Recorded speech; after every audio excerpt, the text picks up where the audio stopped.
2025 সালে এসে আবারও কিয়ামতের নতুন আলামত প্রকাশ পেল, যা আমাদের প্রিয় নবী হযরত মুহাম্মদ সাল্লাল্লাহু আলাইহি ওয়াসাল্লাম আরো 1400 বছর আগে বলে গিয়েছেন। প্রিয় নবী হযরত মুহাম্মদ সাল্লাল্লাহু আলাইহি ওয়াসাল্লামের একটা কথাও যে মিথ্যা নয় তা খুব ভালোভাবে পশ্চিমা বিজ্ঞানীরা প্রমাণ করেছে। প্রিয় নবী আজ থেকে আরো 1400 বছর আগে বলেছেন, পৃথিবীতে 10টি বড় কিয়ামতের আলামত প্রকাশ না হওয়া পর্যন্ত পৃথিবীতে কিয়ামত সংঘটিত হবে না। কি সেই আলামত জানিয়ে রীতিমতো চিন্তায় পড়েছে পুরো বিশ্বের বিজ্ঞানীরা। আপনি যদি একজন মুসলিম হয়ে থাকেন তবে ভুলেও ভিডিওটি এড়িয়ে যাবেন না, কারণ আমরা আজকে আপনাদের জানাতে চলেছি প্রকাশিত হওয়া সেই কিয়ামতের আলামত সম্পর্কে। আর আপনি যদি আমাদের প্রিয় নবী হযরত মুহাম্মদ সাল্লাল্লাহু আলাইহি ওয়াসাল্লামকে ভালোবেসে থাকেন তবে অবশ্যই কমেন্ট বক্সে আলহামদুলিল্লাহ কমেন্ট করবেন আর ভিডিওটি শেয়ার করে দিতে ভুলবেন না, কারণ আপনার একটি শেয়ারে আরো অনেক মুসলিম ভাই ও বোনেরা কিয়ামতের এই আলামত সম্পর্কে জানার সুযোগ পাবে। তো চলুন বেশি কথা না বলে শুরু করা যাক আজকের এই ভিডিও।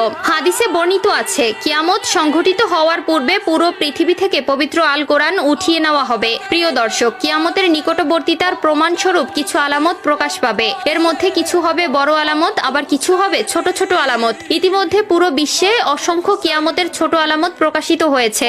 যেমন হাদিসে বর্ণিত আছে, আরবের বেদুইনরা অর্ধ উলঙ্গ অবস্থায় থাকবে, তবে তারা বড় বড় দালান কোঠা নির্মাণের প্রতিযোগিতায় নেমে পড়বে, এমনকি তাদের পায়ে জুতাও থাকবে না। বর্তমানে 2025 সালে কিয়ামতের নতুন যে আলামত প্রকাশ পেয়েছে তা হলো কিয়ামতের আগে পবিত্র আল কোরআন থেকে সকল অক্ষর উঠিয়ে নেওয়া হবে। ইতিমধ্যে এমনই কিছু তথ্য প্রকাশ পেয়েছে। আজ থেকে প্রায় 1400 বছর আগে মহান আল্লাহ তাআলা হযরত মুহাম্মদ সাল্লাল্লাহু আলাইহি ওয়াসাল্লামের উপর কোরআন নাজিল করেন এবং আল্লাহ তাআলা ঘোষণা দেন কিয়ামতের আগ পর্যন্ত তিনি নিজেই তা সংরক্ষণ করবেন। আল্লাহ তাআলা পবিত্র আল কোরআনের মধ্যে বলেছেন, নিশ্চয়ই আমি কোরআন অবতীর্ণ করেছি এবং আমি এর সংরক্ষক। সূরা আল হিজর আয়াত নম্বর 9। কিন্তু এমন এক সময় আসবে যখন মানুষ কোরআন ভুলে যাবে। পৃথিবীতে এমন কেউ থাকবে না যে কোরআন স্মরণ করবে। তখন আল্লাহ তাআলা এই পৃথিবী থেকে কোরআন তুলে নেবেন। এরপর ইসরাফিল আলাইহিস সালাম সিংহায় ফুঁক দিবেন এবং এই মহাবিশ্ব ধ্বংস হয়ে যাবে। রাসূলুল্লাহ সাল্লাল্লাহু আলাইহি ওয়াসাল্লাম বলেছেন, রাতের অন্ধকারে কোরআন মানুষের বুক থেকে উঠিয়ে নেওয়া হবে, এমনকি মুসহাফের একটি আয়াতও পৃথিবীতে অবশিষ্ট থাকবে না।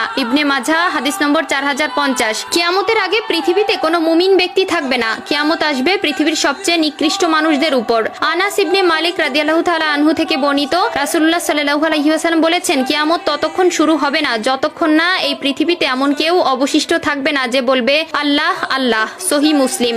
অর্থাৎ কিয়ামতের আগে সকল মুসলিম মারা যাবে। আবু হুরায়রা রাদিয়াল্লাহু তাআলা আনহু থেকে বর্ণিত, রাসূলুল্লাহ সাল্লাল্লাহু আলাইহি ওয়াসাল্লাম বলেছেন, আল্লাহ তাআলা ইয়েমেন থেকে একটি মৃদু বাতাস প্রবাহিত করবেন যা রেশমের মতো মসৃণ হবে। যার অন্তরে এক বিন্দু পরিমাণেও ঈমান থাকবে সে সেই বাতাসে শান্তির মৃত্যুবরণ করবে। সহিহ মুসলিম। এরপর আল্লাহ তাআলা কোরআন পৃথিবী থেকে উঠিয়ে নেবেন এবং মানুষের অন্তর থেকে পৃথিবীর সব মুদ্রিত কোরআনের পাতা থেকে সব অক্ষর উঠে যাবে। যারা একসময় কোরআনের সূরা বা কিছু অংশ জানতো কিন্তু তারা ঈমানদার ছিল না, তাদের অন্তর থেকেও সব মুছে যাবে।